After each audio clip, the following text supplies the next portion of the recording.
আলহামদুলিল্লাহি রাব্বিল আলামিন ওয়াস সালাতু ওয়াস সালামু আলা সাইয়্যিদিল মুরসালিন ওয়া আলা আলিহি ওয়া আসহাবিহি আজমাইন, আম্মা বাদ। আজকে যে বিষয়টি আপনাদের সম্মুখে তুলে ধরব বলে ইচ্ছা পোষণ করেছি, বিষয়টি হচ্ছে যে বর্তমান বিশ্বে মুসলিমদের বিপর্যয়ের কারণ বা অধঃপতনের কারণ ও তার প্রতিকার। বিষয়টি অতি গুরুত্বপূর্ণ একটি বিষয়, আপনারা সকলে মনোযোগ দিয়ে শুনবেন। আল্লাহ তাআলা বলেন, যাহারাল ফাসাদু ফিল বাররি ওয়াল বাহরি বিমা কাসাবাত আইদিন নাসি লিইউযীকাহুম বা'দাল্লাযী আমিলু লাআল্লাহুম ইয়ারজিউন। অর্থাৎ মানুষের কৃতকর্মের দরুন স্থলে ও সমুদ্রে ফাসাদ প্রকাশ পায়, যার ফলে আল্লাহ তাদের কতিপয় কৃতকর্মের স্বাদ তাদেরকে আস্বাদন করান যাতে তারা ফিরে আসে। অর্থাৎ আল্লাহ তাআলা এখানে বলতে চাইছেন যে পৃথিবীতে যে সব বিপর্যয় ঘটছে জলে এবং স্থলে, তা মানুষের হাতের কামাই।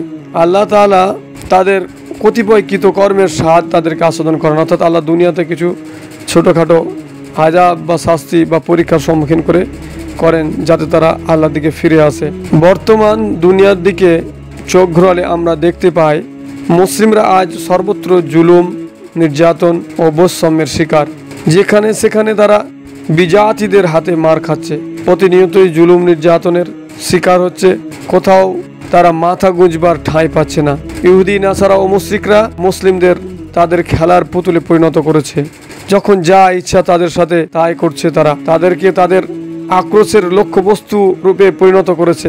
কোনো প্রকার কারণ ছাড়াই খোড়া অজুহাত আবিষ্কার করে পৃথিবীর বিভিন্ন দেশে মুসলিমদের নির্যাতনের যে চিত্র আমরা দেখতে পাই, নির্বিচারে হত্যা করছে, তাদের উপর হামলা চালাচ্ছে, অসহায় নারী পুরুষ আবাল বৃদ্ধ সবাইকে নির্বিচারে হত্যা করছে। তাদের প্রতিশোধের দাবানল থেকে মায়েদের কোলের নিষ্পাপ নিরপরাধ ঘুমন্ত শিশুও রেহাই পাচ্ছে না। ন্যায়, অন্যায় ও বিচার বিশ্লেষণ ছাড়াই তাদের উপর চলছে অকথ্য ও অমানবিক নির্যাতন। অর্থাৎ যেখানেই মুসলিমরা একটু মাথা উঁচু করে দাঁড়াবার চেষ্টা করে, সেখানেই তাদেরকে অঙ্কুরেই ধ্বংস করে দেওয়ার পায়তারা করছে মানবতার দুশ্মন, অর্থাৎ ইহুদি, নাসারা সহ ইসলামের যাবতীয় শত্রুরা। বর্তমান দুনিয়াতে মুসলিমদের এখনো নাজুক পরিস্থিতির কারণ ও এর প্রতিকার সম্পর্কে আমাদের অবশ্যই জানা উচিত। আমি আমার অতি সংক্ষিপ্ত বক্তব্যের মাধ্যমে মুসলিমদের অধঃপতনের কয়েকটি গুরুত্বপূর্ণ কারণ ও তার প্রতিকার তুলে ধরার প্রয়াস পাব। আমার তৌফিক ইল্লা বিল্লাহ। 1 নম্বর অধঃপতনের কারণ হচ্ছে ইসলাম সম্পর্কে জ্ঞানের অভাব। মুসলিমদের বড় সমস্যা হলো তাদের অধিকাংশ ইসলাম সম্পর্কে একেবারেই অজ্ঞ। ইসলামের কৃষ্টি কালচার, বৈশিষ্ট্য ও ঐতিহ্য সম্পর্কে তারা কিছুই জানে না। এমনকি অসংখ্য অগণিত মুসলিমের অবস্থা এতই নাজুক, এতই করুণ, তারা কেবলই নামে মাত্র মুসলিম অথবা মুসলিম পরিবারে জন্মগ্রহণ করেছে বলে মুসলিম, ইসলাম কি তারা জানে না। ইসলাম ও কুফরের মধ্যে পার্থক্য তারা নির্ধারণ করতে পারে না। তাছাড়া লেখাপড়া, বিদ্যা, শিক্ষা এবং জ্ঞান অর্জনের আদেশ আল্লাহ তাআলা এই মুসলিমদেরকে দিয়েছেন, অথচ তারা তা অর্জন করছে না, জ্ঞান অর্জন করছে না, ইসলামের জ্ঞান। আল্লাহ তাআলা বলেন, ইকরা বিসমি রাব্বিকাল্লাযী খালাক, খালাকাল ইনসানা মিন আলাক, ইকরা ওয়া রাব্বুকাল আকরাম, আল্লাযী আল্লামা বিল কলম, আল্লামাল ইনসানা মা লাম ইয়ালাম, কাল্লা ইন্নাল ইনসানা লা ইয়াতগা। অর্থাৎ পড়ো তোমার রবের নামে, যিনি সৃষ্টি করেছেন, তিনি সৃষ্টি করেছেন মানুষকে আলাক থেকে। পড়ো, আর তোমার রব মহিমাময়, যিনি কলমের সাহায্যে শিক্ষা দিয়েছেন, তিনি মানুষকে তা শিক্ষা দিয়েছেন যা সে জানতো না। অর্থাৎ যে ইলম তার প্রভুর সন্ধান দেয় না, সেটা প্রকৃত ইলম নয়, বরং সেটা হলো শয়তানি ইলম, যা মানুষের ক্ষতি করে এবং তাকে জাহান্নামে নিয়ে যায়। শিক্ষা, জ্ঞান ও বুদ্ধির মূল উৎস হলেন মহান আল্লাহ সুবহানাহু ওয়া তাআলা। নবী ও রাসূলগণের মাধ্যমে আল্লাহর পক্ষ হতে মানুষের কাছে শিক্ষা ও জ্ঞান পৌঁছেছে। আল্লাহ হতে প্রাপ্ত শিক্ষা ও জ্ঞানের দ্বারা বুদ্ধির উন্মেষ ঘটে। এভাবে বিকশিত বুদ্ধি দ্বারা মানুষ চিন্তা, ভাবনা ও গবেষণা করতে থাকে। আল্লাহ সুবহানাহু ওয়া তাআলা বলেন, ওয়ালাকাদ ইয়াসসারনাল কুরআনা লিযিকরি ফাহাল মিন মুদ্দাকির। আল্লাহ তাআলা এখানে স্পষ্ট করে বলছেন তার বান্দার উদ্দেশ্যে যে আমি এই কোরআনকে সহজ করে দিয়েছি উপদেশ গ্রহণের জন্য। অতএব আছে কি কোনো উপদেশ গ্রহণকারী? সূরা কামার সূরা নম্বর 54, আয়াত নম্বর 17, আয়াত নম্বর 22, আয়াত নম্বর 32 এবং আয়াত নম্বর 40-এ তিনি আল্লাহ সুবহানাহু ওয়া তাআলা আরো বলেন, আফালা তাদাব্বারুনাল কুরআনা আম আলা কুলুবিন আকফালুহা। তারা কি কোরআন নিয়ে চিন্তা গবেষণা করে না, নাকি তাদের অন্তরসমূহ তালাবদ্ধ। সূরা মুহাম্মদ 6 নম্বর 47 আয়াত নম্বর 24। বস্তুত সকল যুগেই শয়তানের কুহুকে পড়ে মানুষ আল্লাহ ও আল্লাহর কিতাব থেকে দূরে থেকেছে এবং নানাবিধ যুক্তি দিয়ে নিজেদের ভ্রষ্টতার উপরে জিদ করেছে, ফলে নিজেরা পথভ্রষ্ট হয়েছে এবং অন্যকে পথভ্রষ্ট করেছে, আর তাদের মাধ্যমেই সুন্দর পৃথিবী বিপর্যস্ত হয়েছে। কাজেই জ্ঞানী এবং মূর্খ কখনো সমান হতে পারে না। আল্লাহ সুবহানাহু ওয়া তাআলা বলেন, কুল হাল ইয়াস্তাবিল্লাযীনা ইয়ামালুনা ওয়াল্লাযীনা লা ইয়ালামুন, বলো যারা জানে আর যারা জানে না তারা কি সমান? একজন মুসলিমের জন্য সর্বাধিক গুরুত্বপূর্ণ অধিক প্রয়োজনীয় দিক হলো আকীদা বা বিশ্বাস। আমল আখলাকের ক্ষেত্রে কিছু ত্রুটি বিচ্যুতি থাকলে হয়তো তাতে কড়াকড়ি করা নাও হতে পারে, কিন্তু আকীদা বা বিশ্বাসের ক্ষেত্রে কোনো প্রকার ত্রুটি থাকলে তা কোনোভাবেই মেনে নেওয়া যায় না এবং তার যাবতীয় আমল ও ইবাদত বান্দেগী সবই মূল্যহীন হয়ে পড়ে। কিন্তু অত্যন্ত পরিতাপের বিষয় হলো বর্তমানে মুসলিমদের আকীদা ও বিশ্বাসেই অসংখ্য ত্রুটি রয়েছে। তারা নামে মাত্র মুসলিমদের কাতারে সামিল, বাস্তবে তাদের অবস্থা খুবই করুণ। এখানে আরও একটি বিষয় বিশেষভাবে লক্ষণীয়, তা হলো সাধারণ মুসলিম যারা ইসলাম সম্পর্কে লেখাপড়া করেনি, কোরআন ও হাদিস অধ্যয়ন করার সুযোগ পায়নি, তাদের ভুল ত্রুটি থাকাটা যতটা স্বাভাবিক। কিন্তু যারা ইসলাম সম্পর্কে পড়াশোনা করেছে, যারা সমাজে ইসলামের নেতৃত্ব দিয়ে যাচ্ছে, মানুষকে ইসলাম সম্পর্কে তালিম দিচ্ছে, ইসলামের ব্যাখ্যা দিচ্ছে এবং সাধারণ মানুষকে ইসলামের দাওয়াত দিয়ে বেড়াচ্ছে, তাদের মধ্যে যদি ইসলামী আকীদা বিশ্বাস, ইসলামের মূলনীতি ও ইমানের পরিপন্থী অর্থাৎ বিপরীত হচ্ছে কুফর সম্পর্কে জ্ঞানের অভাব থাকে, তাহলে ইসলাম ও মুসলিমদের অবস্থা যে কত করুণ হতে পারে তা সহজে অনুমান করা যায়। বর্তমান বাস্তবতার দিকে লক্ষ্য করলে আমরা সহজেই দেখতে পাই আমাদের দেশ সহ সারা বিশ্বে যারা ইসলামের দাওয়াত দিচ্ছে তারা নিজেরাই ইসলাম সম্পর্কে বিশেষ করে আকীদার ক্ষেত্রে একেবারে অজ্ঞ বা ভুল আকীদায় বিশ্বাসী। তারা ইসলামের বিশুদ্ধ আকীদার সম্পর্কে জ্ঞান অর্জন করতে পারেনি। ইসলাম মানব জাতির জন্য যে সর্বজন ও চিরন্তন বিধান দিয়েছে এ সম্পর্কে মুসলিমদের জানা ও বিশ্বাস করা আবশ্যক ছিল। কিন্তু তিক্ত হলেও সত্য, একজন মুসলিম তার দৈনন্দিন জীবনে চলাফেরা, নিত্যদিনের ইবাদত বান্দেগী ও খুঁটিনাটি সমস্যা সম্পর্কে ইসলামের সমাধান কি তা জানে না। তাহলে সে কিভাবে যুগের চাহিদা ও মানব জাতির প্রয়োজন অনুযায়ী ইসলামকে মানুষের সামনে তুলে ধরবে? কিভাবে সে বর্তমান বিশ্বের চ্যালেঞ্জকে মোকাবেলা করবে? এখানে আরও লক্ষণীয় বিষয় হলো ইসলাম সম্পর্কে জানার ও ইসলামী শরীয়তের মূল উৎস হলো কোরআন ও সহিহ হাদিস। কোরআন সুন্নাহর বাইরে ইসলাম সম্পর্কে জানার আর কোনো মাধ্যম বা অবকাশ নাই। কিন্তু মুসলিমরা এ দুটি বিষয়কে বাদ দিয়ে এক শ্রেণীর নামধারী আলেম ওলামা, পীর মাসায়েক ও তথাকথিত ইসলামী চিন্তাবিদ যারা তাদের মন গড়া মিথ্যা বানাওয়াট ও কল্প কাহিনীকে ইসলামের নামে চালিয়ে যায়, তাদের থেকে ইসলাম শিখে তাদের খপ্পরে পড়ে এক শ্রেণীর মুসলিম প্রতিনিয়ত ইসলাম বিষয়ে প্রতারিত হচ্ছে। ফলে তারা না জেনে না বুঝে মুসলিমদের মধ্যে বিভ্রান্তি ছড়ায় এবং ইসলামের সত্যিকার জ্ঞান লাভ হতে বঞ্চিত হয়। অতএব এই জ্ঞান থেকে বঞ্চিত হয় হচ্ছে এই বর্তমান পরিস্থিতি তাদের বিপর্যয়ের একটি অন্যতম কারণ। 2 নম্বর হচ্ছে বিভেদ ও বিশৃঙ্খলা। মুসলিমদের নিজেদের বিবাদ, বিশৃঙ্খলা, পারস্পরিক দ্বন্দ্ব ও মতানৈক্যের কারণে তাদের মধ্যে যে ঐক্য, সংহতি, সংঘবদ্ধতা ও সুসম্পর্ক থাকার প্রয়োজন ছিল তা বর্তমানে অবশিষ্ট নাই। তাদের জাতীয় ঐক্য ও সংহতি ছিন্ন ভিন্ন হয়ে পড়েছে। আত্মকলহে তারা জর্জরিত।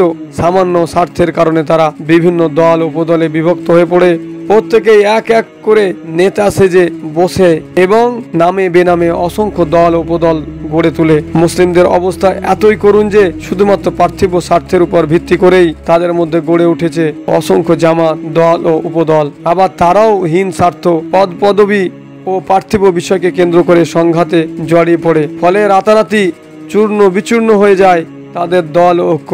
সংঘবদ্ধভাবে কাজ করে বহিঃশত্রু মোকাবেলা করার মতো কোনো যোগ্যতা বর্তমানে তাদের মধ্যে অবশিষ্ট নেই। তারা একজন নেতার নেতৃত্বকে মেনে নিয়ে যে কাজ করবে সে যোগ্যতা তাদের নাই বললেই চলে। এমনকি যখন কোনো জাতীয় দুর্যোগ বা ফিতনা এসে তাদের গলা চেপে ধরে এবং বিপদ আসন্ন হয়ে পড়ে, তখন নিজেদের পারস্পরিক বিবাদ ভুলে গিয়ে একই প্ল্যাটফর্মে এসে জাতীয় দুর্ভোগ ও ফিতনা মোকাবেলা করার যে প্রয়োজন তাও তাদের দ্বারা সম্ভব হয় না এবং তারা এক জায়গায় একত্র হয়ে সমস্বরে কোনো ঘোষণা দিতে পারে না। ফলে তাদের অনৈক্য দলাদলি ও গ্রুপিং ইসলাম বিরোধীদের জন্য সুযোগ সৃষ্টি করে দেয়। আর তারা তা কাজে লাগিয়ে তাদের মূল লক্ষ্য, যেটা যে মুসলিমকে ধ্বংস করা, সেই লক্ষ্যে তারা পৌঁছে যায়। আর এই পৌঁছাতে গিয়ে তাদের তেমন কোনো কষ্ট বা তেমন কোনো কাজ করতে হয় না। তাদের অসমাপ্ত কাজ মুসলিমরাই অধিকাংশ করে রাখে। এভাবেই যুগে যুগে মুসলিমরা তাদের নিজেদের ভুলের কারণে দুশমনদের ষড়যন্ত্রের শিকার হয়। যতদিন পর্যন্ত তারা তাদের নিজেদের অবস্থার পরিবর্তন না করবে, ততদিন পর্যন্ত তাদের অবস্থার কোনোই উন্নতি হবে না। আল্লাহ তাআলা বলেন যে যালিকা বিআন্নাল্লাহা লাম ইয়াকু মুগায়্য়িরান নি'মাতান আন'আমাহা আলা কওমিন হাত্তা ইউগায়্য়িরু মা বিআনফুসিহিম ওয়া আন্নাল্লাহা সামিউন আলিম। তা এই জন্য যে আল্লাহ কোনো নিয়ামতের পরিবর্তনকারী নন, নিয়ামতকে তিনি পরিবর্তন করে দেন না। যা তিনি কোনো কওমকে দিয়েছেন সেটা তিনি পরিবর্তন করেন না, যতক্ষণ না তারা পরিবর্তন করে তারা তাদের নিজেদের মধ্যে যা আছে। অর্থাৎ যতক্ষণ না সে নিজের পরিবর্তন ঘটাবে, আল্লাহ তার পরিবর্তন ঘটাবে না। আর নিশ্চয়ই আল্লাহ সর্বশ্রোতা এবং সর্বজ্ঞ। সূরা আনফাল সূরা নম্বর 53। তাদের অনৈক্য, বিবাদ ও ঝগড়া এতই তীব্র যে এর কারণে তাদের শক্তি সামর্থ্য দুর্বল হয়ে পড়ে। আল্লাহ সুবহানাহু ওয়া তাআলা মুসলিমদের দুর্বল হওয়া ও পরাজয় বরণ করার 3টি কারণ উল্লেখ করেছেন। 1 নম্বর হচ্ছে যে মুসলিমদের পারস্পরিক মতানৈক্য ও ঝগড়া বিবাদ। 2 হচ্ছে আমিরের নেতৃত্বের উপর বাড়াবাড়ি করা এবং তার নির্দেশ অমান্য করা। এ কথা দিবালোকের মতো স্পষ্ট হয়। আমিরের নেতৃত্ব মেনে নেওয়ার মতো মানসিকতা না থাকলে কখনোই মুসলিমরা সফল হতে পারবে না। আমিরের নেতৃত্ব মেনে নেওয়ার কোনো বিকল্প নাই। একদিকে আমির নির্বাচনের ক্ষেত্রে সর্বোচ্চ সতর্ক হতে হবে, অন্যদিকে যাকে আমির নির্বাচন করা হয় তার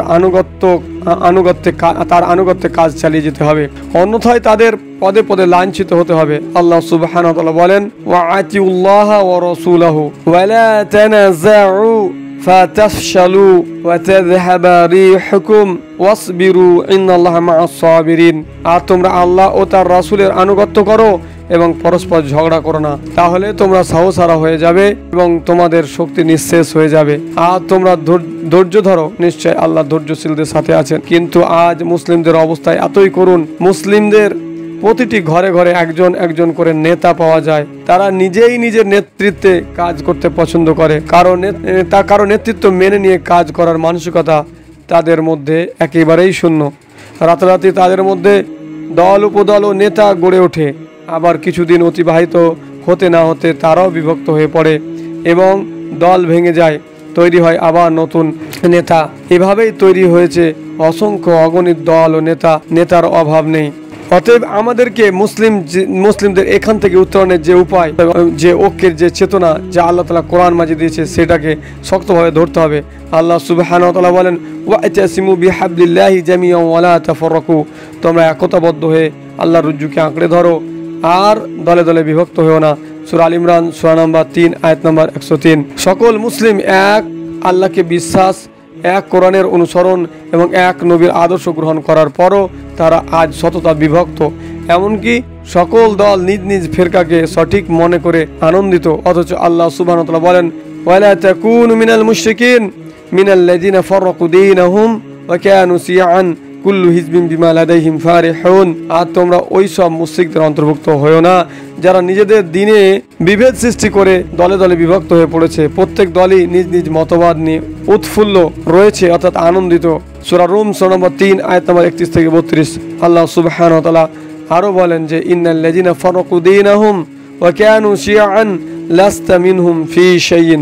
নিশ্চয় যারা নিজেদের দিনকে দ্বিখণ্ডিত করেছে এবং নিজেরা দলে দলে বিভক্ত হয়ে পড়েছে, বিভিন্ন দলে বিভক্ত হয়ে পড়েছে, হে নবী তাদের সাথে তোমার কোনো সম্পর্ক নেই। সূরা আনআম সূরা নম্বর 6 আয়াত নম্বর 159। রাসূলুল্লাহ সাল্লাল্লাহু আলাইহি ওয়াসাল্লাম বলেন তাফাররাকাত আলা সিনতাইনি ওয়া সাবঈনা মিল্লাতান ওয়া তাফতারিকু উম্মতি আলা 73 মিল্লাহ কুল্লুহুম ফিন-নার ইল্লা মিল্লাতান ওয়াহিদাহ। ক্বালু ওয়া মান হিয়া ইয়া রাসূলুল্লাহ? ক্বালা মা'আনা আলাইহি ওয়া আসহাবি। যে আমার উম্মত এত দলে বিভক্ত হবে, সবগুলো দলই জাহান্নামে যাবে, শুধু একটি দল ব্যতীত। তারা বলল হে আল্লাহ রাসূল সাল্লাল্লাহু আলাইহি ওয়াসাল্লাম, সেটি কোন দল? তিনি উত্তরে বললেন আমি ও আমার সাহাবীগণ যার উপরে আছি, যারা তার উপরে টিকে থাকবে। মানুষের বুঝ ও চিন্তার ভিন্নতা থাকবে, এটাই স্বাভাবিক। তাছাড়া সত্যের বিপক্ষে শয়তানি শক্তির প্রভাব সর্বদাই ক্রিয়াশীল। তাই বৈষয়িক ক্ষেত্রে সৃষ্ট দলাদলির ন্যায় ইসলামেও দলাদলি থাকা অসম্ভব নয়। কিন্তু যাবতীয় বিভক্তি পরিহারপূর্বক আল্লাহ ও তার রসুল সাল্লাল্লাহু আলাইহি ওয়াসাল্লাম এর পক্ষ থেকে ঐক্যের আহ্বান খুবই স্পষ্ট এবং আল্লাহর সন্তুষ্টি সকল দলের পরিবর্তে কেবল একটি দলের প্রতি ইঙ্গিত বহন করছে। সেই দলের বৈশিষ্ট্য কী এবং সেখানে একত্রিত হওয়ার ভিত্তি কী তাও অত্যন্ত পরিষ্কার। ইসলামের নামে বিভিন্ন দলের উৎপত্তির প্রেক্ষাপট তালাশ করলে দেখা যায় রসুল সাল্লাল্লাহু আলাইহি ওয়াসাল্লাম ও সাহাবায়ে কেরামের মৃত্যুর পর ইসলামের কোনো একটি বিষয়কে প্রাধান্য দিতে গিয়ে অথবা দিনই মতপার্থক্যকে কেন্দ্র করে মুসলমানগণ নানা বিতর্কে জড়িয়ে পড়েন। সেই সাথে ইহুদি খ্রিস্টানদের চক্রান্ত, শয়তানের কূটকৌশল, রাজনৈতিক স্বার্থদ্বন্দ্ব, দলীয় অন্ধ তাকলিদ, অনর্থক জিদ গোড়ামি ইত্যাদিকে কেন্দ্র করে সেগুলো গড়ে উঠেছে, সেই দলগুলো গড়ে উঠেছে। তাছাড়া কোরআন হাদিসের দূরতম ব্যাখ্যা ও দঈফ জাল হাদিস অবলম্বনের মাধ্যমে অনুসারীগণ কর্তৃক ইমামগণের নামে অথবা ইসলামের কোনো একটি বিষয়ের নামে এসব ফিরকা সমূহের সৃষ্টি হয়েছে। দুর্ভাগ্যজনকভাবে আজও উপমহাদেশে একের পর এক ফিরকার আবির্ভাব হয়েই চলেছে। উল্লেখ্য যে আল্লাহ তাআলা এসব দ্বিধা বিভক্তি পরিহারপূর্বক ঐক্যের আহ্বান জানানোর পাশাপাশি ঐক্যের ভিত্তি তথা বিবাদ বিরোধের যে মীমাংসার ফর্মুলা স্পষ্ট হয়ে জানিয়ে দিয়েছেন। আল্লাহ তাআলা বলেন, ইয়া আইয়ুহাল্লাযীনা আমানু আতিউল্লাহ ওয়া আতিউর রাসূল ওয়া উলিল আমরি মিনকুম ফাইন তানাজাতুম ফি শাইইন ফারুদ্দুহু ইলাল্লাহি ওয়ার রাসূল ইন কুনতুম তু'মিনুনা বিল্লাহি ওয়াল ইয়াউমিল আখির। আল্লাহ তাআলা বলেন, হে মুমিনগণ, তোমরা আল্লাহ এবং তার রাসূলের আনুগত্য করো এবং তোমাদের মধ্যে যিনি নির্দেশদাতা তার আনুগত্য করো।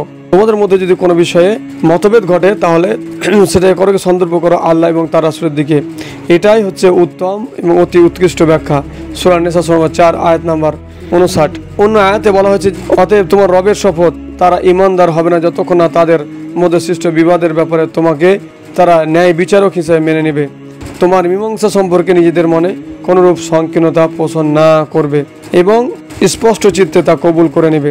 রাসূলুল্লাহ সাল্লাল্লাহু আলাইহি ওয়াসাল্লাম বলেন যে মান আহাদাসা ফি আমরিনা হাজা মা লাইসা মিনহু ফাহুয়া রাদ্দুন, যে ব্যক্তি আমার এই দিনে নতুন কিছু উদ্ভাবন করলো যা তার অন্তর্ভুক্ত নয় তা প্রত্যাখ্যাত। মনে রাখা উচিত যে কোরআন সন্দেহের ঊর্ধ্বে এবং আল্লাহ নিজেই তার সংরক্ষণকারী। সূরা হিজর সূরা নম্বর 15 আয়াত নম্বর 9। হাদিস যেহেতু কোরআনের বাস্তব রূপ ও ব্যাখ্যা, অতএব সহিহ হাদিস ও সন্দেহের ঊর্ধ্বে। আল্লাহ তাআলা মুহাদ্দিসগণের মাধ্যমে হাদিসেরও যথাযথ সংরক্ষণ করেছেন। আমরা রাসূল সাল্লাল্লাহু আলাইহি সাল্লাম ও সাহাবীগণকে পাইনি, মুহাদ্দিসগণের মাধ্যমে হাদিস আমাদের নিকটে পৌঁছেছে। কাজেই মুহাদ্দিসগণ যে সব হাদিসকে সহিহ বলেছেন সেগুলো নির্দ্বিধায় মেনে নেওয়া এবং যেগুলোকে দঈফ সাব্যস্ত করেছেন সেগুলোকে সন্দেহযুক্ত বিবেচনায় প্রত্যাখ্যান করায় শরীয়ী নীতি, ঈমানের দাবি ও ঐক্যের পথ। দিন পরিপূর্ণ আর তা হলো ওহী মাতলু ও গায়ের মাতলু। ওহী মাতলু এবং গায়ের মাতলুর সমন্বয় সহিহ ও সন্দেহ মুক্ত বিধান দ্বারা দিন পরিপূর্ণ, এটাই ওহীর দাবি।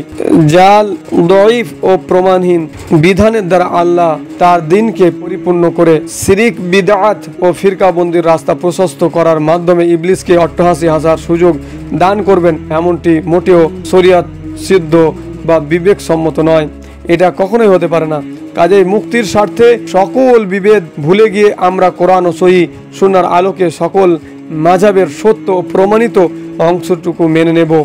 ইকামতে দিন, তাবলিগে দিন, খিলাফত, জিহাদ, কিতাল সহ ইসলামের যাবতীয় বিধানকে ওহীর বিধানের আলোকে বিচার ও গ্রহণ করব। কোরআনের সুস্পষ্ট আয়াতগুলো বিনা ব্যাখ্যায় শর্তহীনভাবে মেনে নিয়ে অস্পষ্ট আয়াতগুলো দূরতম ব্যাখ্যা পরিহার করে রাসূল সাল্লাল্লাহু আলাইহি সাল্লাম ও সাহাবায়ে কেরামের ব্যাখ্যা গ্রহণ করব।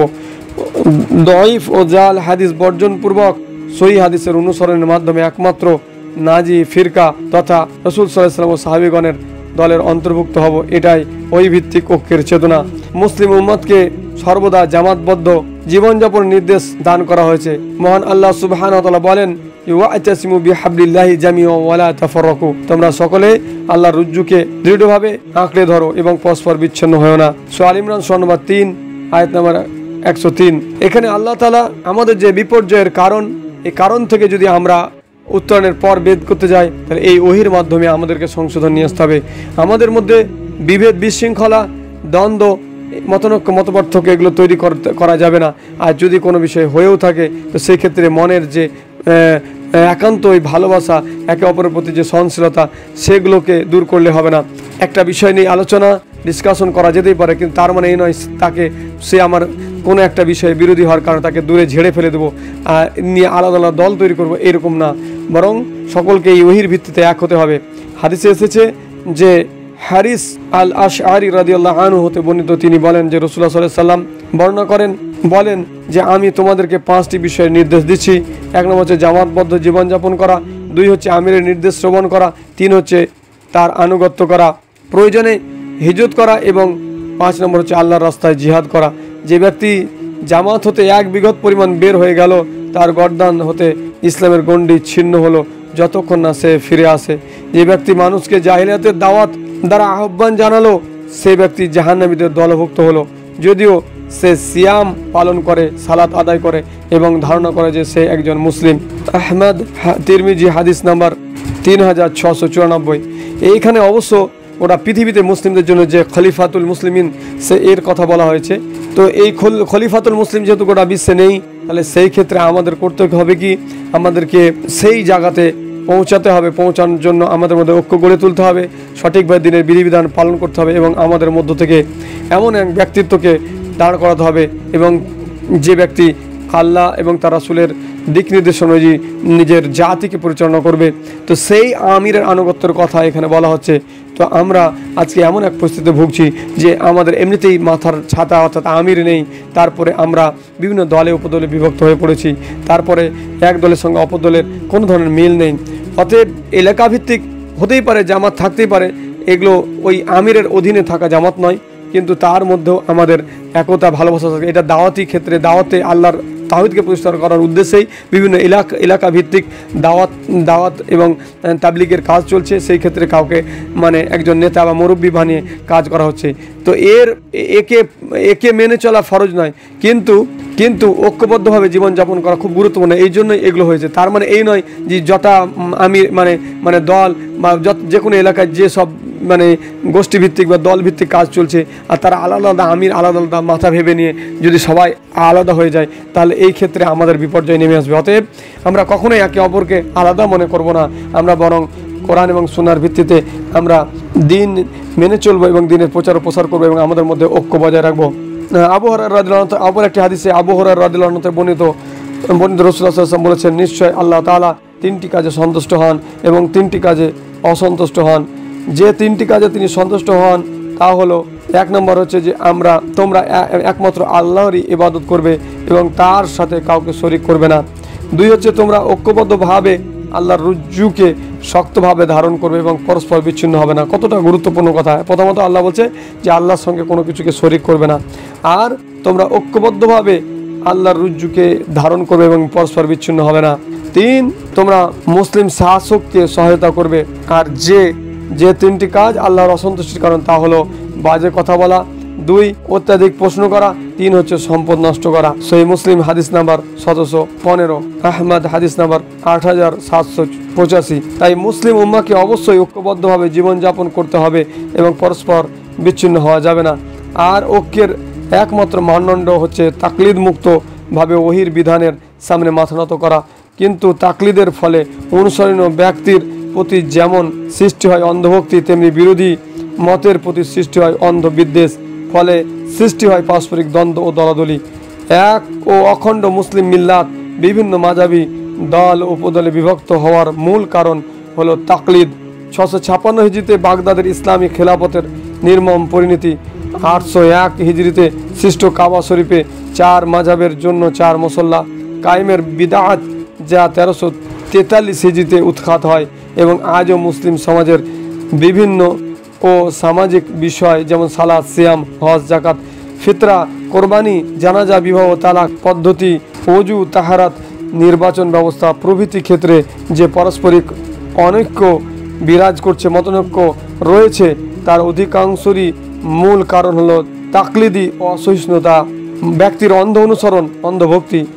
এক্ষেত্রে আমরা যদি সত্যিকার অর্থে মুসলিম ঐক্য কামনা করি, তাহলে প্রত্যেককে জিদ ও হামিকা ছেড়ে শরিয়াতের আওতাধীন থেকে জীবনের সকল ক্ষেত্রে পবিত্র কোরআন ও সহিহ হাদিসের সিদ্ধান্তকে নিঃশর্তভাবে মেনে নিতে হবে। আল্লাহ ও তার রাসূল সাল্লাল্লাহু আলাইহি সাল্লাম এর আদেশ নিষেধকে বিনা শর্তে গ্রহণ করতে হবে। এই একটি মাত্র শর্ত যদি আমরা পূরণ করতে পারি তাহলে ইনশাআল্লাহ শতদা বিভক্ত মুসলিম উম্মাহ পুরো একটি অখণ্ড ও মহাজাতিতে পরিণত হবে এবং তাদের উপরে যে অধঃপতন বা যে বিপর্যয় নেমে আসছে সেখান থেকে তারা মুক্তি পেয়ে যাবে ইনশাআল্লাহ। 3 নম্বর হচ্ছে দুনিয়ার ধন সম্পদের প্রতি অধিক লোভ করা। দুনিয়ার ধন সম্পদের প্রতি অধিক লোভ করা, পার্থিব ধন সম্পদের প্রতি তাদের লোভ লালসা এতই প্রকট যে দুনিয়ার সামান্য অর্থকড়ি তাদের নিকট ইমানের তুলনায় অধিক বেশি প্রিয় হয়ে গেছে। ফলে দুনিয়ার সামান্য চাহিদা পূরণের জন্য তারা দিনকে বিক্রি করতে কুণ্ঠাবোধ করে না, দ্বিধা করে না। 3 নম্বর হচ্ছে প্রবৃত্তি পূজা ও আত্মকেন্দ্রিকতা, মানে আত্মকেন্দ্রিক জীবনযাপন এবং প্রবৃত্তি অর্থাৎ ইচ্ছা খায়েসের পূজা। মুসলিমদের আরেকটি বড় সমস্যা হলো তারা আত্মকেন্দ্রিক ও স্বার্থপর। অর্থকড়ি, পদমর্যাদা ও ক্ষমতার লোভ তাদের মধ্যে এতই প্রকট তারা সামান্য অর্থের জন্য ও হীন স্বার্থকে চরিতার্থ করতে যাবতীয় স্বার্থ ও ঐতিহ্যকে বিকিয়ে দিতে বিন্দু পরিমাণও কুণ্ঠাবোধ করে না। এক সময় মুসলিমদের অবস্থা এমন ছিল সারা দুনিয়ার সমস্ত সম্পদ দিয়েও তাদের ইমানকে ক্রয় করা যেত না, খরিদ করা যেত না। আর বর্তমানে তাদের ইমান ঐতিহ্য এতই সস্তা, অতি সামান্য অর্থকড়ি, নগণ্য একটা চাকরি, কোনো রকম একটি পদ বা খেতাব উপাধি ও নামে মাত্র কর্তৃত্ব বা ক্ষমতা দেওয়ার বিনিময়ে তাদের ইমান খরিদ করা যায়, ইমান কিনে নেওয়া যায়। তাদের একেবারেই সামান্য অর্থকড়ি বা আত্মমর্যাদার লোভ দেখানো হলে তারা আপন জাতীয় আদর্শের বিপরীত যে কোনো ধরনের কাজ করতে কোনো প্রকার কুণ্ঠাবোধ করে না বা দ্বিধা করে না। অথচ রাসূলুল্লাহ সাল্লাল্লাহু আলাইহি সাল্লাম তাদের যে ভবিষ্যৎবাণী করেছেন তাতে এ কথা স্পষ্ট যে উম্মতে মুসলিমা ধ্বংস তাদের অভাব বা অর্থহীনতার কারণে নয়, বরং তাদের ধ্বংসের কারণ হলো অর্থ ও প্রাচুর্য। তারা যখন অর্থের প্রতি বেশি ঝুঁকে পড়বে তখন তাদের ধ্বংস অনিবার্য হয়ে পড়বে। হাদিসে বর্ণিত হয়েছে রাসূলুল্লাহ সাল্লাল্লাহু আলাইহি সাল্লাম আবু উবাইদা ইবনুল জাররাহ রাদিয়াল্লাহু আনহুকে জিজিয়া ওসুল করার জন্য বাহরাইন পাঠান। বাহরাইনের অধিবাসীদের সাথে মীমাংসামূলক চুক্তি করেছিলেন আর হাদরামিকে তাদের আমির নিযুক্ত করেন। আবু উবাইদা বাহরাইনে জিজিয়া ওসুল করে জিজিয়ার মাল নিয়ে মদিনায় ফিরে আসলে আনসারগণ খবর পেয়ে রাসূলুল্লাহ সাল্লাল্লাহু আলাইহি সাল্লাম এর সাথে ফজরের সালাত আদায় করতে একত্র হয়। রাসূলুল্লাহ সাল্লাল্লাহু আলাইহি সাল্লাম তাদের সাথে সালাত আদায় করে সালাম ফেরানোর পর তাদের দিকে ফিরে বসলেন। তারা সামনের দিকে অগ্রসর হলে রাসূলুল্লাহ সাল্লাল্লাহু আলাইহি সাল্লাম তাদের দেখে মুচকি হাসি দিয়ে বলল, আমি বুঝতে পারছি যে তোমরা শুনেছো যে আবু উবাইদা কিছু মাল নিয়ে ফিরে এসেছে। তারা সবাই বলল, হ্যাঁ হে আল্লাহ রাসূল সাল্লাল্লাহু আলাইহি সাল্লাম। তখন রাসূলুল্লাহ সাল্লাল্লাহু আলাইহি সাল্লাম তাদের বললেন, তোমরা সুসংবাদ গ্রহণ করো এবং আশাবাদী হও, অবশ্যই তোমরা খুশি হবে। তবে মনে রাখবে আমি তোমাদের অভাবকে ভয় করি না, বরং আমি ভয় করছি তোমাদের এমন একটি সময় আসবে দুনিয়া ধন সম্পদ তোমাদের অঢেল হবে। তার পূর্ববর্তী উম্মতে যেমন ধন সম্পদ অঢেল ছিল তোমাদেরও তাই হবে। তারা দুনিয়ার ধন সম্পদের প্রতি তোমাদের মতো আগ্রহী ছিল। ধন সম্পদের প্রাচুর্য তাদের ধ্বংস করে দিয়েছে, তোমাদেরও তাদের মতো ধ্বংস করে ফেলবে। বুখারী হাদিস নাম্বার 3158, মুসলিম হাদিস নাম্বার 2961। অপর একটি বর্ণনায় এসেছে যে রাসূলুল্লাহ সাল্লাল্লাহু আলাইহি সাল্লাম একদিন মিম্বারে দাঁড়িয়ে বললেন, আমি ভয় করছি যে আসমান ও জমিনের বরকত সম্পর্কে, যে বরকতের দরজা আল্লাহ তাআলা তোমাদের জন্য খুলে দেবেন। বুখারী হাদিস নাম্বার 2842। অন্য একটি বর্ণনায় সাওবান রাদিয়াল্লাহু আনহু বর্ণিত রাসূলুল্লাহ সাল্লাল্লাহু আলাইহি সাল্লাম বলেন, তোমাদের উপর এমন একটি সময় আসবে তোমাদের বিরুদ্ধে লোকদের এমনভাবে ডাকা হবে যেমনটি খাবার দস্তরখানের দিকে ডাকা লোকদের হয়ে থাকে। এ কথা শুনে একজন লোক দাঁড়িয়ে বলল, হে আল্লাহ রাসূল সাল্লাল্লাহু আলাইহি সাল্লাম, সেদিন কি আমাদের মুসলিমদের সংখ্যা কম হবে? রাসূলুল্লাহ সাল্লাল্লাহু আলাইহি সাল্লাম বললেন, না, সেদিন তোমরা সংখ্যায় কম হবে না, বরং তোমরা সেদিন আরও অনেক বেশি হবে। তবে তোমরা বন্যার পানির উপরিভাগে ভাসমান খড়কুটোর মতো হবে, অর্থাৎ বাতাস একবার তোমাদের এদিক নিয়ে যাবে আবার অপর দিক নিয়ে যাবে, তোমাদের নিজস্ব কোনো শক্তি থাকবে না। আল্লাহ তোমাদের দুশ্মনদের, তোমাদের শত্রুদের অন্তর থেকে তোমাদের যে ভয় ছিল সেটা দূর করে দেবেন আর তোমাদের অন্তরে ওয়াহান ঢেলে দেবেন। এক লোক দাঁড়িয়ে বলল, হে আল্লাহ রসুল সাল্লাম, ওহান জিনিসটি কি? রসুল সাল্লাল্লাহু আলাইহি ওয়াসাল্লাম বললেন, দুনিয়ার মুহাব্বত আর মৃত্যুকে অপছন্দ করা। আবু দাউদ হাদিস নাম্বার 4297। মানুষের মধ্যে যখন মৃত্যু ভয় থাকবে তখন মানুষ দিন ও ইমানের জন্য ত্যাগ ও কোরবানি দিতে প্রস্তুত থাকবে না। জেল, জুলুম, নির্যাতনের ভয়ে হক ও সত্য কথা বলা এবং বাতিলের বিরুদ্ধে আন্দোলন সংগ্রাম করতে সাহস পাবে না। আর থাকবেই বা কি করে?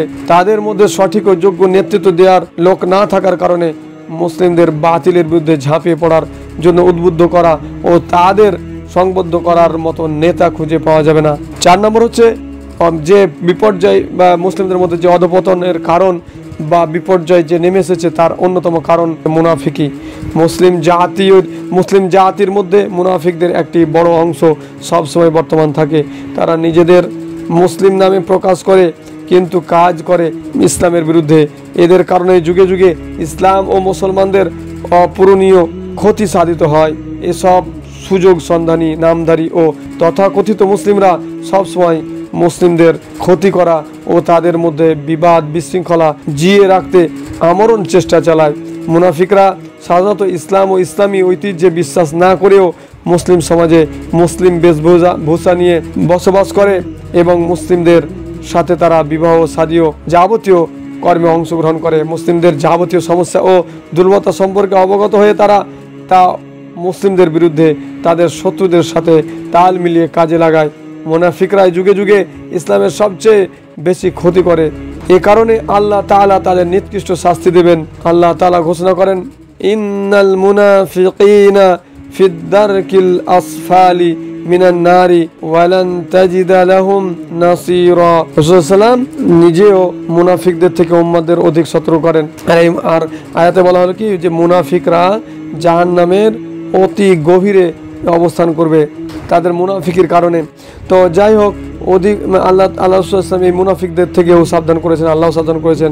যেমন ইমরান ইবনে হুসাইন রাদিয়াল্লাহু আনহু হাদিস বর্ণিত, রাসূলুল্লাহ সাল্লাল্লাহু আলাইহি ওয়াসাল্লাম বলেন, আমার পর আমি তোমাদের জন্য যে বিষয়টি সবচেয়ে বেশি ভয় করি তা হলো মুনাফিক। ভাষা জ্ঞানের অধিকারী মুসনাদে আহমদ হাদিস নাম্বার 143। ইমাম বুখারী ইবনে আবি মুলাইকা হতে মারফু হাদিস বর্ণনা করেছেন।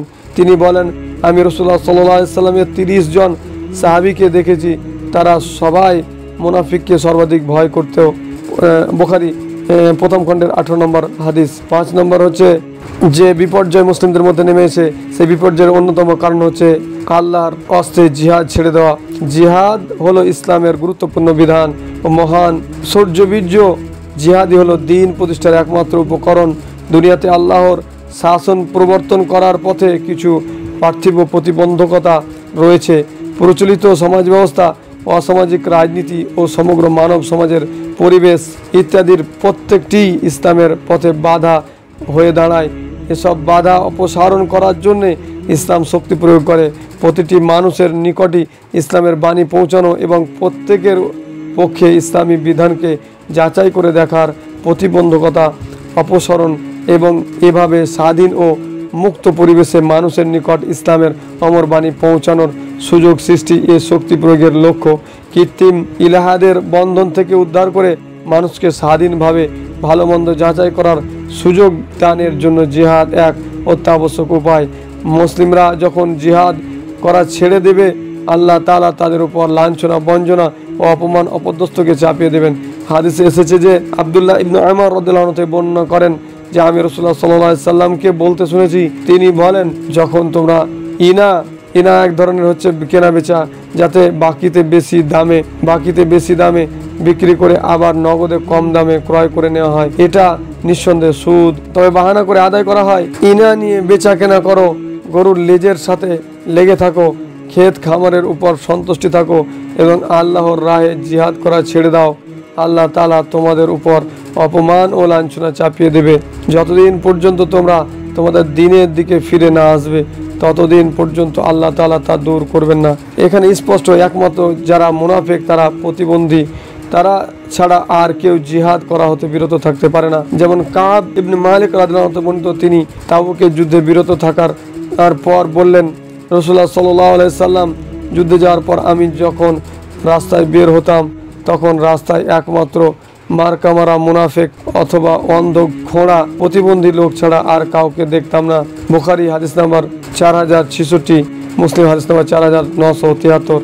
মোট কথা, মুসলিমরা যখন আল্লাহর রাহে জিহাদ করা ছেড়ে দেবে, আল্লাহ তাআলা তাদের উপর দুশমনের নেতৃত্ব প্রতিষ্ঠিত করে দেবে। রাসূলুল্লাহ সাল্লাল্লাহু আলাইহি সাল্লাম সত্য কথাই বলেছেন, কারণ বর্তমানে আমরা মুসলিমদের অবস্থা সম্পর্কে চিন্তা করলে দেখতে পাই তারা তাদের দ্বীনের ব্যাপারে সীমাহীন খেয়ালিপনায় লিপ্ত। তারা শুধু খাচ্ছে, হারাম হালাল বেচে চলছে না, আখিরাতের উপর দুনিয়াকে প্রাধান্য দিচ্ছে এবং আল্লাহর রাহে জিহাদ করা ছেড়ে দিচ্ছে। এর ফলাফল কি দাঁড়াচ্ছে? এর ফলাফল হিসেবে আমরা কি দেখতে পাচ্ছি? আমরা দেখতে পাচ্ছি সারা দুনিয়াতে আজ মুসলিমরা অপমান, অপদস্থ, পৃথিবীর আনাচে কানাচে তারা নির্যাতিত, তারা দুশমনের উপর সাহায্য চায়। অথচ তারা জানে না যতদিন পর্যন্ত তারা তাদের দ্বীনের প্রতি ফিরে না আসবে ততদিন পর্যন্ত তাদের সাহায্য করা হবে না, তাদের থেকে অপমান দূর করা হবে না। যেমনটি পরম সত্যবাদী রাসূলুল্লাহ সাল্লাল্লাহু আলাইহি ওয়াসাল্লাম বলেছেন। হাদিসে এসেছে যে আবু উমামা রাদিয়াল্লাহু আনহু হতে বর্ণনা করেন যে রাসূলুল্লাহ সাল্লাল্লাহু আলাইহি ওয়াসাল্লাম বলেন যে আল্লাহর পথে জিহাদ করলো না অথবা কোনো যোদ্ধার সহযোগিতাও করলো না অথবা কোনো যোদ্ধা পরিবার পরিজনের লোকদের প্রতিনিধিত্বও করলো না, আল্লাহ তাআলা কিয়ামতের পূর্বে তাদের কঠিন আকস্মিক আযাবে আক্রান্ত করবে। আবু দাউদ হাদিস নাম্বার 2503। আল্লাহ তাআলা বলেন, হে ঈমানদারগণ, তোমাদের কি হলো যখন তোমাদের বলা হয় আল্লাহর রাস্তায় যুদ্ধে বের হও? আল্লাহর রাস্তায় বের হয় তখন তোমরা জমিনের প্রতি প্রবলভাবে ঝুঁকে পড়ো। তবে কি তোমরা আখিরাতের পরিবর্তে দুনিয়ার জীবনে সন্তুষ্ট হলে? অথচ দুনিয়ার জীবনের ভোগ সামগ্রী আখিরাতের তুলনায় একেবারে নগণ্য। যদি তোমরা যুদ্ধে বের না হও, তিনি তোমাদের বেদনাদায়ক আযাব দেবেন এবং তোমাদের পরিবর্তে অন্য এক কওমকে, অন্য এক জাতিকে আনয়ন করবেন, আর তোমরা তার কিছুমাত্র ক্ষতি করতে পারবে না। আর আল্লাহ সব কিছুর উপর ক্ষমতাবান। সূরা তাওবা সূরা নম্বর 9 আয়াত নম্বর 38 থেকে 39। এই আয়াতের ব্যাখ্যায় কোনো মুফাসসির বলেন, আল্লাহ তাআলা এই আয়াতে জিহাদকে ছেড়ে দেওয়ার কারণে যে আযাব বিষয়ে ভয় দেখান তা শুধু আখিরাতের আযাব নয়, বরং তা হলো দুনিয়া ও আখিরাত উভয় জাহানের আযাব। যারা জিহাদ হতে বিরত থাকবে, আল্লাহ তাআলা তাদের দুনিয়া ও আখিরাত উভয় জাহানে অপমান, অপদস্থ করবে। আল্লাহ তাদের যাবতীয় কল্যাণ হতে বঞ্চিত করবে, আর এই সুযোগটি তাদের দুশমনরা তাদের বিরুদ্ধে ব্যবহার করবে। একটি কথা মনে রাখতে হবে, জিহাদে অংশগ্রহণ করার কারণে তাদের ধন সম্পদ ও জীবনের যে ক্ষতি হতো, আল্লাহর আযাবের কারণে তারা তার চেয়ে আরও অধিক পরিমাণ ক্ষতিগ্রস্ত হবে। দুনিয়াতে এমন কোনো উম্মত পাওয়া যাবে না যারা জিহাদ করা ছেড়ে দিয়ে সম্মানের অধিকারী হয়েছে। আল্লাহ তাআলা দুশমনদের বিরুদ্ধে জিহাদ করলে যে কষ্ট বা কথিত সম্মান হারা হতো, জিহাদ ছেড়ে দেওয়ার কারণে তারা আরও বেশি অপমান, অপদস্থ হবে। যারা দুনিয়ার ধন সম্পদের মোহে পড়ে জিহাদকে ছেড়ে দেয়, তাদের সম্পর্কে আল্লাহ তাআলা বলেন, কুল ইন কানা আবাউকুম ওয়া আবনাউকুম ওয়া ইখওয়ানুকুম ওয়া আজওয়াজুকুম ওয়া আশীরাতুকুম ওয়া আমওয়ালুন ইখতারাফতুমুহা ওয়া তিজারাতুন তাখশাউনা কাসাদাহা ওয়া মাসাকিনু তারদাউনাহা আহাব্বা ইলাইকুম মিনাল্লাহি ওয়া রাসূলিহি ওয়া জিহাদিন ফি সাবিলিহি ফাতারাব্বাসু হাত্তা ইয়াতিয়াল্লাহু বিআমরিহি ওয়াল্লাহু লা ইয়াহদিল কওমাল ফাসিকিন। বলো হে নবী, আপনি বলে দিন, আল্লাহ তাআলা বলছে যে বলো, তোমাদের পিতা, তোমাদের সন্তান, তোমাদের স্ত্রী, তোমাদের গোত্র, তোমাদের সে সম্পদ যা তোমরা অর্জন করেছো, আর যে ব্যবসা যার মন্দা হওয়ার আশঙ্কা তোমরা করছো, এবং সে বাসস্থান যা তোমরা পছন্দ করছো, যদি তোমাদের কাছে অধিক প্রিয় হয় আল্লাহ, তার রাসূল ও তার পথে জিহাদ করার চেয়ে, তবে তোমরা অপেক্ষা করো আল্লাহ তার নির্দেশ নিয়ে আসা পর্যন্ত, অর্থাৎ আল্লাহ যে শাস্তি, সেই শাস্তি আসা পর্যন্ত। আর আল্লাহ ফাসিক সম্প্রদায়কে হেদায়েত করেন না। আমাদের যে ধরনের কাজে মুসলমানদের বিপর্যয়, তা থেকে হেফাজত করুন, আমিন। আর যে কাজ করলে আমরা বিপর্যয় থেকে মুক্ত হতে পারবো, সেই সব কাজগুলো যেন আল্লাহ বেশি বেশি করার তৌফিক দান করেন। সর্বোপরি আল্লাহর কাছে দোয়া করি যে আল্লাহ তাআলা আমাদের এই বিপর্যয়কে যেন আমাদের থেকে দূর করে দেন, এবং যারা আমাদের শত্রু, যারা ইসলামের চরম শত্রু, যারা নির্মমভাবে মুসলিমদেরকে এখানে সেখানে হত্যা করছে, আল্লাহ তাদেরকে তুমি আল্লাহ হেদায়েত দাও, আর না হলে তাদের প্রতি আযাব দিয়ে তাদেরকে দুনিয়ার বুক থেকে তুমি নিঃস্ব করে দাও, মানে বরবাদ করে দাও, এবং আখিরাতে তাদের জন্য মর্মন্তুদ শাস্তি দিও। আর আল্লাহ তাআলা তুমি মজলুম, আল্লাহ দুর্বল মুসলিমদেরকে আল্লাহ তুমি তাদের অত্যাচারের কবল থেকে রক্ষা করো, আমিন সুম্মা আমিন। আসসালামু আলাইকুম ওয়া রাহমাতুল্লাহি ওয়া বারাকাতুহু।